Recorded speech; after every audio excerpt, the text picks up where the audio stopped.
You're live from New Delhi, you're watching DD India Live, India's voice to the world. I'm Abhishek Mahajan, coming up in the next 30 minutes. US voters to elect the 47th President of the United States of America. Both Harris and Trump make last-minute plea to voters to exercise their franchise. US urges Israel to increase aid to Gaza as US deadline for humanitarian improvements nears. North Korea fires multiple ballistic missiles towards sea east of the Korean peninsula. And Boeing ends crippling 7-week strike as workers accept the latest offer. Canada has developed pattern of making allegations without specifics, says India's External Affairs Minister Dr. S. Jaishankar.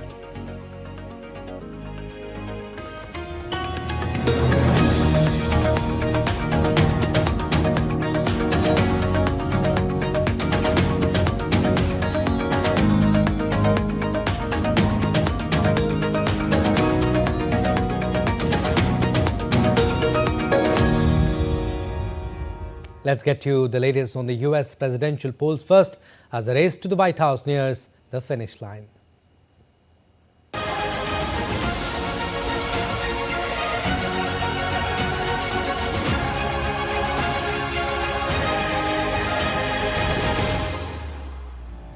With US presidential election just the next day, both candidates Kamala Harris and Donald Trump made last-minute pitch to remind voters about their choice. Vote, vote and come out for vote were the words being pitched by both Democratic and Republican candidates in their respective rallies. Both candidates also reminded voters to vote for the issues they have been projecting during their respective campaigns. Indeed, Donald Trump maintained his anti-immigrant stance, while Kamala Harris tries to project her as president for all. Here's a report by DD India's Akhilesh Suman. Former US President and Republican presidential nominee Donald Trump addressed the rally in battleground state of North Carolina. He made fervent appeal to voters to come out and vote to make America great again. They have an expression, I hate the expression actually, but it's ours to lose. Does that make sense to you? It's ours to lose. If we get everybody out and vote, there's not a thing they can do. And you're going to say that to her. You're going to say, you've done a terrible job, you're grossly incompetent. We're not going to take it anymore. Kamala, you're fired. Get the hell out. Get the hell out of here. You're out of here. Get out of here. Trump also threatened to impose 25% to 100% tariff on Mexican imports. Later, Trump addressed rallies in Pennsylvania's Reading and Pittsburgh, breaking up the issue of migrants again. I will invoke the Alien Enemies Act of 1798. You know, 1798. That's when they ran the country a little tougher than we run it today. Today you get a little slap in the wrist when you kill somebody. You kill somebody. Oh. And I'm hereby calling for the death penalty for any migrant that kills an American citizen or a law enforcement officer. Democratic presidential nominee and US Vice President Kamala Harris also addressed rally in Scranton, Pennsylvania. She too made appeal to her supporters and volunteers to not lose chance to vote. So over these next 24 hours, I know everyone is here, including our youngest leaders. I see you over there. I know you're not ready to vote because you look like you're about 8, but you tell the adults in your life why it's important. They vote, okay? Let's get this done. Accusing Trump's intention to abolish poor-friendly health insurance, popularly known as Obamacare, Harris assured the Latino voters that she will not allow it to be reversed. And to those certain individuals who still want to get rid of the Affordable Care Act, trying to take us back to the days when insurance companies could deny people with pre-existing conditions, well, to them, we say we are not going back. We are not going back. Former independent presidential candidate Robert F. Kennedy Jr. urged his supporters not to vote for him but choose Trump instead. He has withdrawn his candidature, but the US Supreme Court had denied removing his name from the ballot in Wisconsin and Michigan. Hey, everybody. A lot of people are asking me if they live in a red state or a blue state, should they still be voting for me? What about swing states? The answer is easy, no. No matter what state you live in, you should be voting for Donald Trump.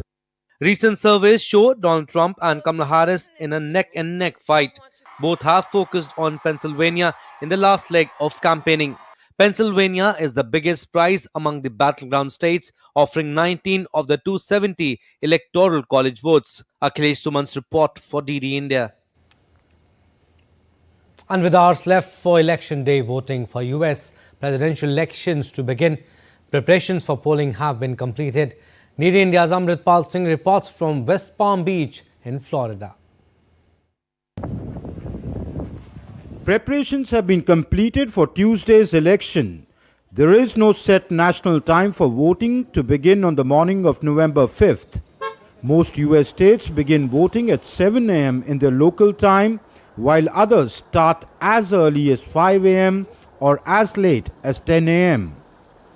Polls close at a range of times across the country too.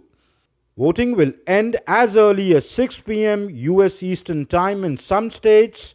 Others do not close until midnight US Eastern Time. Across the country, a surge in election threats has the authorities deploying new tactics to protect people and ballots. Given the imminent threat of violence on the election day or the following days once results start coming in, if there is a moment of denial, election officials around the country are taking no chances. Election authorities here in various counties, especially sensitive counties, are installing steel frames, bulletproof glasses, steel doors to prevent crowds or any kind of vandalism that may take place. Given that it's the US president's election, there is considerable interest from around the world. Where I am in Palm Beach County, media from around the world has gathered here. This is in fact the home county of Donald Trump, and the convention center that you see on the other side is where Donald Trump would give his victory speech from if he wins this election. As the last lap of the most controversial election in American history comes to a close, it's just a matter of hours before the Americans start voting for the November 5th election. Counting will begin soon after voting ends. And if it's a clear election, results will be out the next day.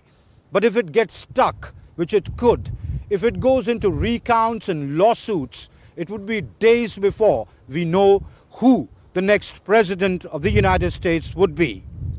With cameraman Sanjay Jaina, this is Amritpal Singh at the Mar-a-Lago in Palm Beach, Florida. An election anxiety and uncertainty prevails over the outcome of the US 2024 presidential race. Haunting images of violence at the US Capitol on January 6, 2021 are still fresh in the minds of the people. Security has been heightened across the country. DD India correspondent takes stock of the arrangements in capital Washington, D.C. We are in front of the U.S. Capitol in Washington, D.C. This is the seat of United States Congress, the legislative arm of the U.S. government. This also happens to be the site of the shocking January 6, 2021 attack, when armed mob had stormed the Capitol in order to disrupt the election results process. In view of that unprecedented event, this time over in these elections, exceptional security arrangements have been made to ensure that no untoward incident takes place. Since morning today, steel fences have been erected and been put all across important public buildings, White House, the Capitol and other buildings, in order to secure them from any kind of intrusion.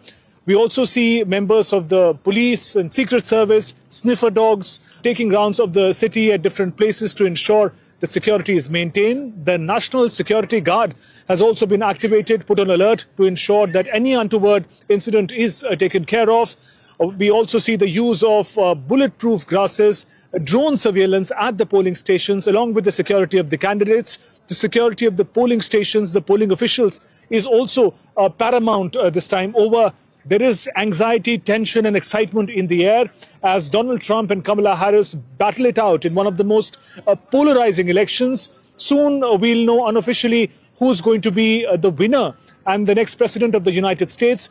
But this building, Capitol building, is where early next year the electoral votes will be counted and formally the next president of United States will be declared. With camera person Jaishankar, Shubhendu Ghosh for DD India in Washington, D.C.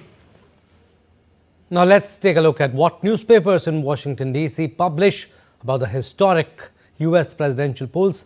DD India Shubhendu Ghosh reports from Ground Zero. We are in Washington, D.C. At a little distance, this magnificent tower that you see is the Washington Monument. It's over 500-foot tall marble obelisk. It was built in the memory of the first president of the United States, George Washington. Let's now talk about who's going to be the next president of the United States.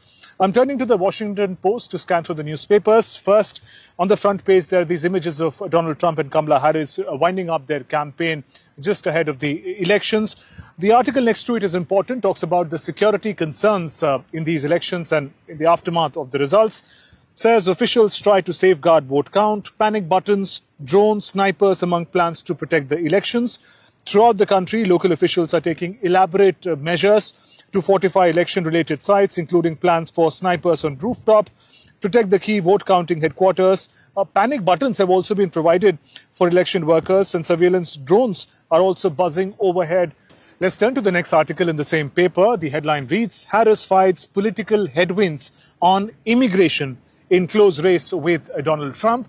It is talking about the manner in which illegal immigration is really a central issue in these elections, and the stand of the leaders is going to determine what kind of support they're likely to get. There is a certain degree of nervousness among the Democrats as far as Kamala Harris's stand and work in this area is concerned, especially in swing states. A survey had talked about how the voters were sort of unsure about what she's achieved as a vice president over the issue and what she could achieve as a president. So the next paper we're looking at is the New York Times. On the front page, the headlines really captures the sense of these elections. It says, tightest contest in decades grows tighter at finish.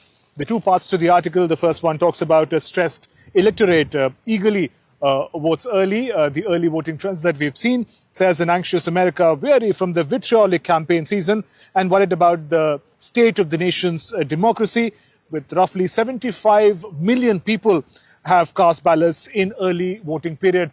Another part of this article talks about the shift in the swing states. Swing states are in focus, are likely to determine who's going to be the next president.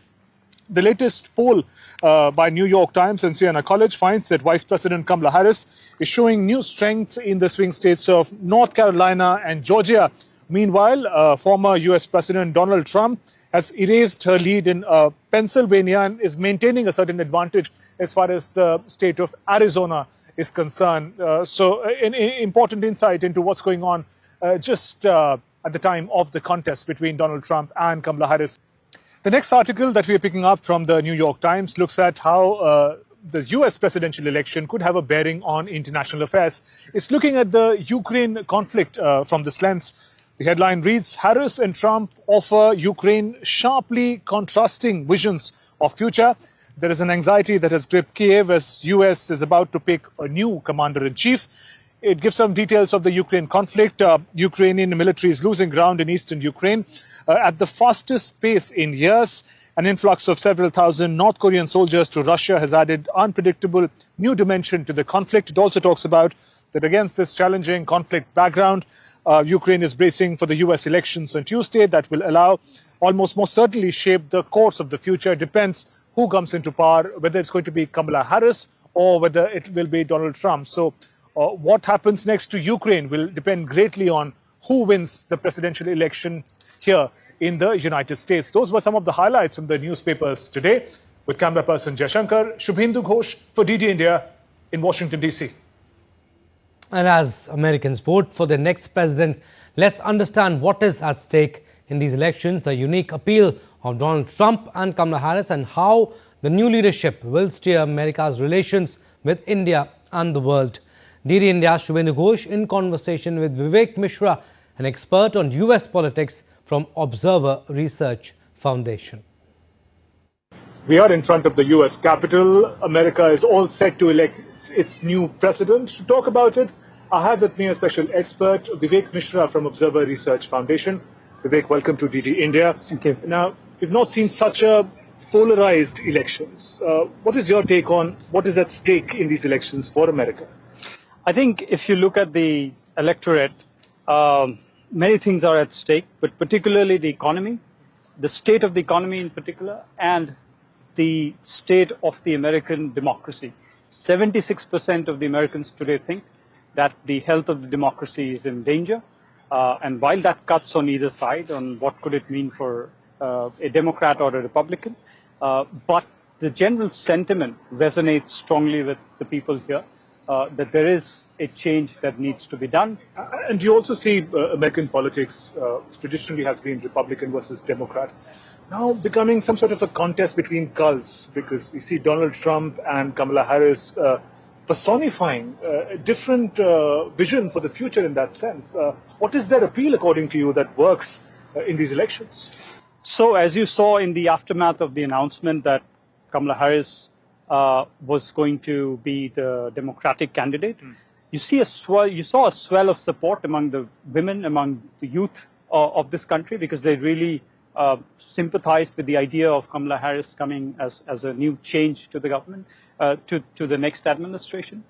On the side of Trump, I think you generally see that the country is divided almost into half, right, on critical issues of inflation, the economy, etc.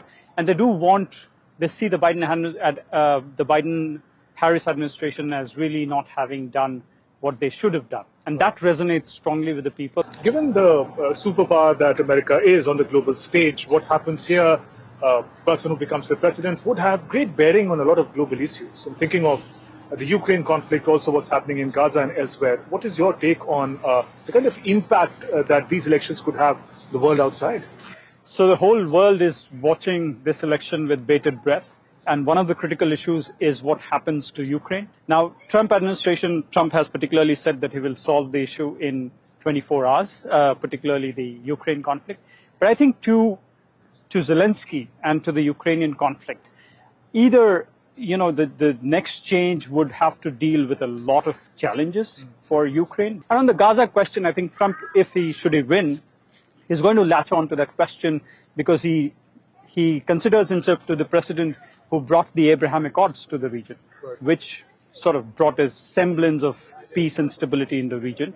Now he has promised that he's going to pick the sticks from where he left. Right. And Vivek, finally, during our coverage, we spoke to many Indian Americans who are staying in America, who are candidates in these elections, the local elections. You've also been looking into the role of India and Indian Americans, the kind of relationship they have with America. What is at stake for them, India and Indian Americans, vis-a-vis these elections?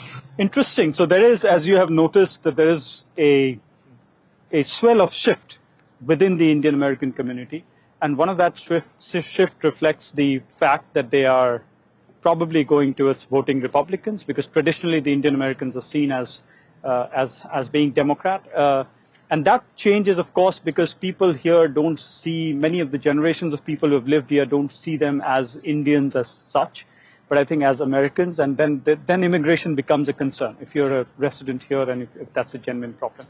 But on the issue of corporate accountability, etc., and corporate taxes, I think Trump would be the precedent for the Indian Americans, because Indian Americans, remember, are among the most well-to-do populations and specific populations here. Thank you very much for joining us. Vivek Mishra from the ORF talking about issues, themes at stake. It's very crucial presidential elections in the United States. With camera person Jaishankar, Shubhendu Ghosh for DD India in Washington, D.C.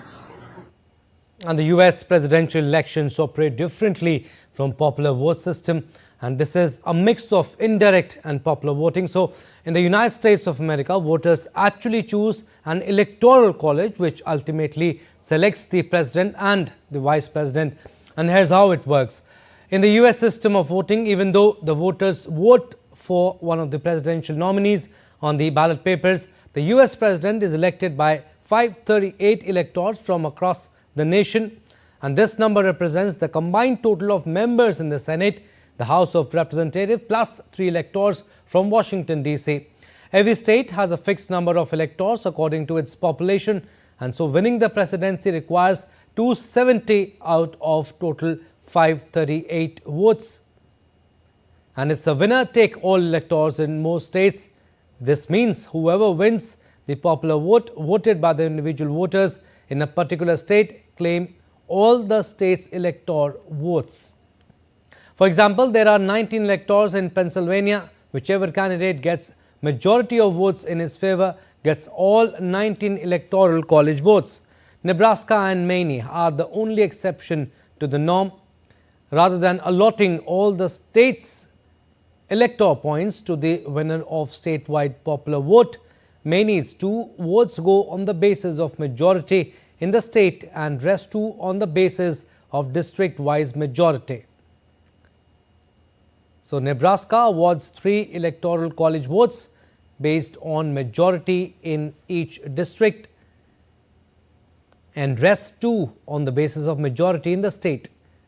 Notably, each state is guaranteed at least 3 electoral votes. So, states with small populations like Wyoming, who also are popularly in comparison to highly populated states like California. And a day before the US election, the Biden administration stepped up criticism of Israel for not doing enough to improve humanitarian conditions in Gaza. The US State Department called the results not good enough as a 30-day deadline looms for Israeli officials to meet certain requirements or risk potentially restrictions on military assistance. The message was conveyed by US Secretary of State Antony Blinken to Israeli Defense Minister Yoav Gallant during a phone call. The Secretary emphasized the importance of ending the conflict in Gaza and bringing all of the hostages home, as well as planning post-conflict situation.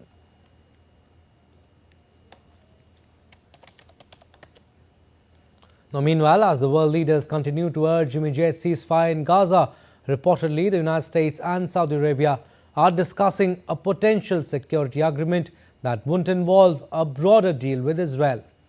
Sources say the agreement under discussion is not a full defense treaty.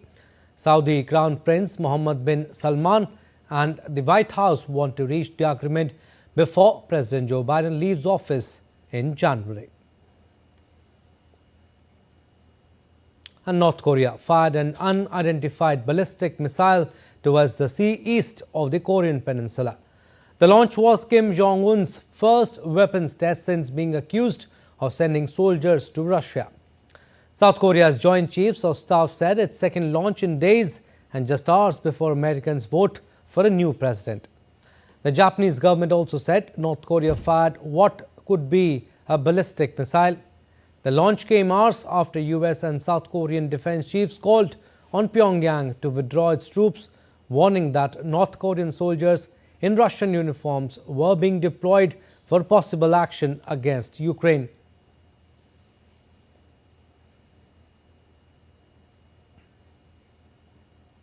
Now, the Japanese government also said North Korea fired what could be a ballistic missile. Japan's chief cabinet secretary said the missiles appeared to have fallen outside Japan's exclusive economic zone.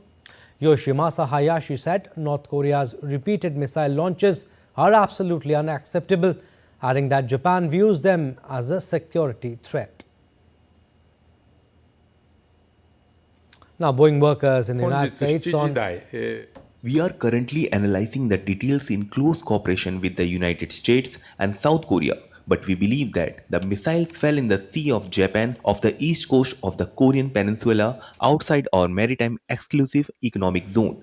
We believe that North Korea actions, including its repeated launches of ballistic missiles, are absolutely unacceptable and threaten the safety and security of our nation, the region, and the international community. Now, Boeing workers in the United States on Monday accepted the aircraft manufacturer's latest contract offer, ending a 7-week strike that crippled production of the 737 MAX and 777. West Coast factory workers votes with 59% in favor of the new contract, which includes a 38% pay rise spread over 4 years. However, the deal does not restore a defined benefit pension that Boeing froze in 2014, a key demand of some employees.